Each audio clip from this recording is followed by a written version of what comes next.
Dúfame, že už aj nejaká tá vločka spadne, pretože čas Vianoc sa nezadržiteľne blíži. Ako hovorím na Svätú Katarínu, tak ako po minulé roky, aj tohto roku otvárame tradičné prešovské vianočné trhy. Dovolte mi, aby som poďakoval folklórnemu súboru Šarišanček, ktorý vám predviedol goralské tance.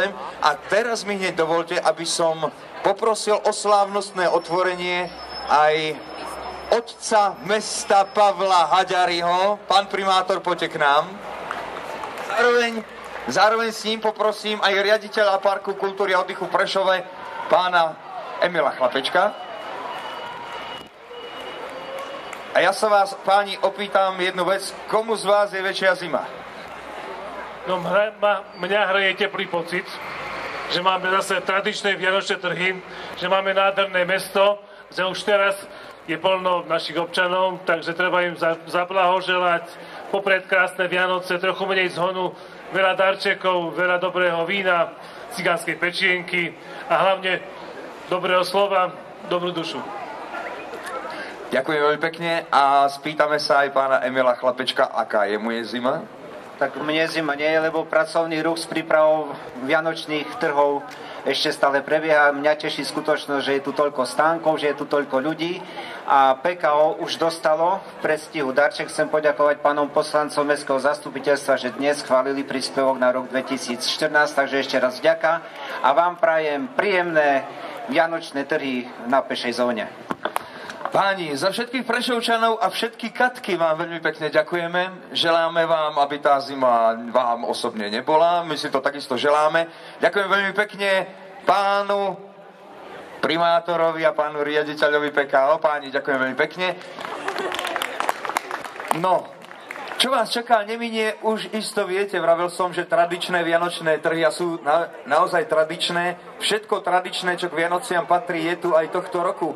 Máme tu stánky, ktorých v Lani bolo 60, toho roku už ich je 90. Uvidíte stánky s rôznymi remeslami, samozrejme stánky, kde si môžete kúpiť darčeky, kde sa môžete inšpirovať, aby ste mohli Ježíškovi deti napísať, čo chcete, samozrejme.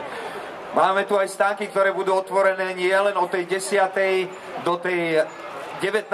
večer, ale sú stánky s občerstvením, ktoré budú otvorené, až kým mestská polícia to tu nezatvorí. Takže všetko až do 23. decembra je tuto na hlavnej ulici v Prešove pre nás všetkých Prešovčanov. No, my máme pripravený taký prvý predvianočný program, ako ste videli, prvý folklórny súbor Šarišanček. A ja už pozývam teraz folklórny súbor Šebeš, ktorý je pripravený. Dámy a páni, poďte k nám, nech sa páči. Za burlivého potlesku Prešovčanov folklórny súbor Šebeš vchádza na javisko. Ja sa opýtam, či tu máte pána vedúceho súboru. Kde ste? Môžete sa nám krátko v stručnosti na 50 viet predstaviť? No krátko na 70 viet. Sme ľudový súbor Šebeš z Vyšnej Šebastovej, ale ja by som hovoril, až keď začneme. Takže nech sa páči, folklórny súbor Šebeš.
Príjemný podvečer, milí Prešovčania.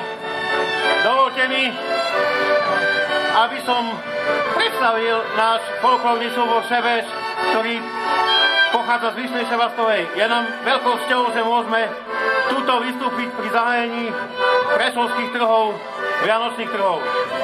Takže skúsime hneď pesničky, dúfam, že budete ich poznať. Prvá pesnička Gazdové znajú.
Ciebie nie ja, ja muszę najść